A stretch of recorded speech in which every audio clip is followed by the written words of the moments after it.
भगवती विआह पन्नति। भगवती सूत्र में एक प्रश्नोत्तर किया गया है। जीवे णम भन्ते असंजये अविरये अपरिहय प्रत्यक्षाय पावकम में इओ चुए पेच्चा देवेशिया। एक प्रश्न किया गया है कि भगवान, ये कई प्राणी हैं, मनुष्य भी हैं, त्रियंच भी हैं, जो असंयत हैं, कोई दिन के संयम नहीं है, त्याग प्रत्याख्यान विरति ऐसा कुछ नहीं है, अविरत हैं। और ये अवृत्ति हैं, असंयमी हैं, कोई पाप करने का प्रत्याख्यान नहीं ले रखा है। तो ऐसे जीव मृत्यु को प्राप्त होते हैं, तो मरने के बाद क्या वे देव बन सकते हैं? क्या वे देवगति में जा सकते हैं? यह प्रश्न किया गया है कि इनके जीवन में कोई धर्म नहीं है, ऐसे यानी कोई नियम त्याग संयम कुछ नहीं, असंयमी है, अवृत्ति है, मिथ्यात्वी है। पर ऐसे मनुष्य भी हो और पंचेंद्रिय त्रियंच भी हो, तो त्रियंच हो, मनुष्य हो, ये मरकर के देवगति में जा सकते हैं, यानी देव बन सकते हैं क्या? यह प्रश्न किया गया तो उत्तर दिया गया, गोयमा अथे गये देवेशिया, अथे गये हो देवेशिया, कि गौतम, इनमें से कुछ कुछ तो देव बन सकते हैं, कुछ कुछ देव नहीं भी बन सकते हैं। तो वापिस पूछा गया कि भगवान, यह कैसे है यह बात कि कुछ तो देव बन सकते हैं, कुछ नहीं बन सकते हैं, क्या कारण है इसका? उत्तर दिया गया, गोयमा जे इमे जीवा गामा अगर नगर निगम राज हानि खेड़ कब्बड़ मडम्ब दोणमुह पट्टना सन्निवेशेषु अकाम तन्हाये अकाम छुहाये अकाम बम्बचेर वासेणम अकाम सीता तव दंस मसग अन्नानग सेय जल मल पंक परिदाहेणम अपतरंगवा भुज तरंगवा कालम अपकानम परिकिले संति परिकिले सित्ता कालमासे कालम किच्चा अन्नयरेषु वाणमंतरेषु देवलोकेषु देवत्ताये उपवत्तारो भवन्ति। कि गौतम देखो, ये कई ऐसे जीव हैं, यानी जैसे मनुष्य भी हैं, ये गांवों में, नगरों में, राजधानी में, ऐसे विभिन्न स्थानों, कोई आश्रम में, सन्निवेश में रहते हैं। ये हम जैसे मनुष्य की बात कर लें, जगह जगह मनुष्य रहते हैं, कोई उनके जीवन में त्याग संयम कुछ नहीं है, कोई हिंसा का त्याग नहीं, झूठ का त्याग नहीं, चोरी का त्याग नहीं, कोई त्याग नियम कुछ नहीं। सामान्य लोग हैं, पढ़े लिखे भी मान लो कोई हैं नहीं हैं, ऐसे लोग हैं, त्रियंश भी हो सकते हैं। अब ये जो लोग हैं, उनके निर्जरा हो जाती है कईयों के अकाम तृष्णा, अकाम क्षुधा, अकाम ब्रह्मचर्यवास, अकाम सीता तप दंस मसक आदि।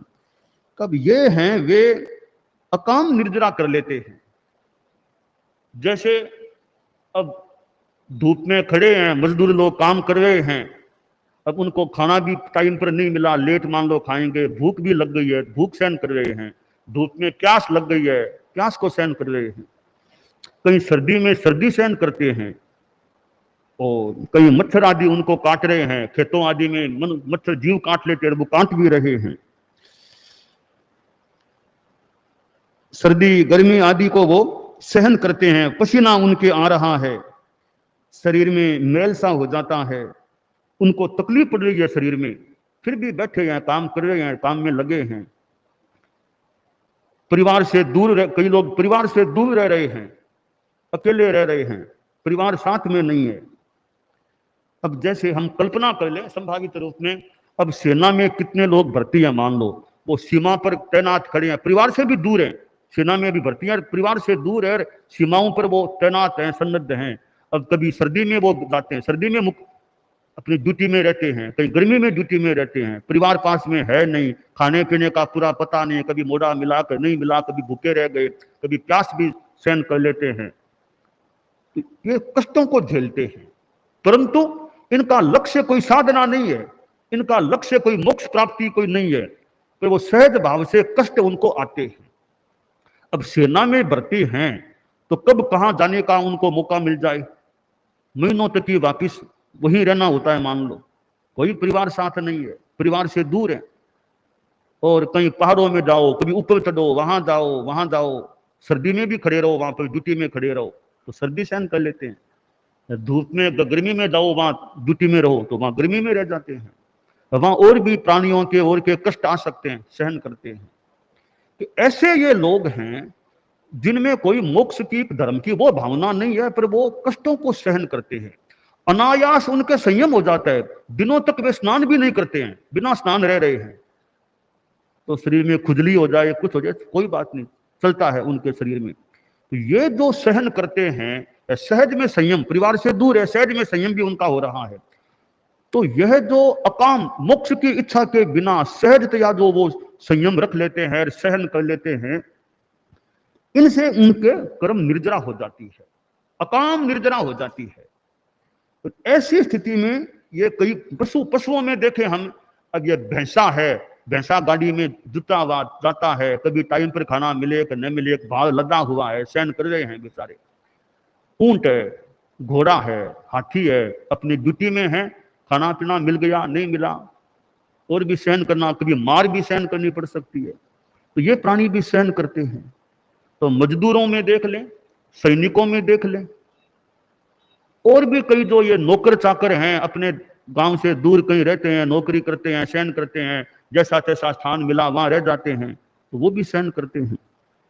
तो ये मनुष्यों में भी, पशुओं में भी ये प्राणी हैं, तो इनके अकाम निर्जरा हो जाती है।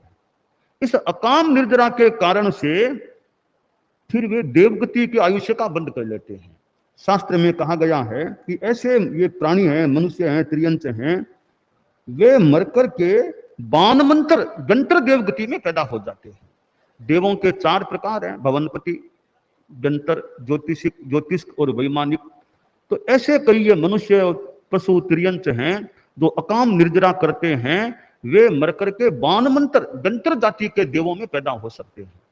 ये देवों की आसाधना किसी की भी न हो, गंतर जाति के देव हैं, वो बहुत कोई ऊंची कोटि के देव नहीं है, ऊंची कोटि के नहीं है। गंतरों में भूत, यक्ष आदि आदि ये गंतर जाति के देव होते हैं, फिर भी हैं तो देवगति में हैं।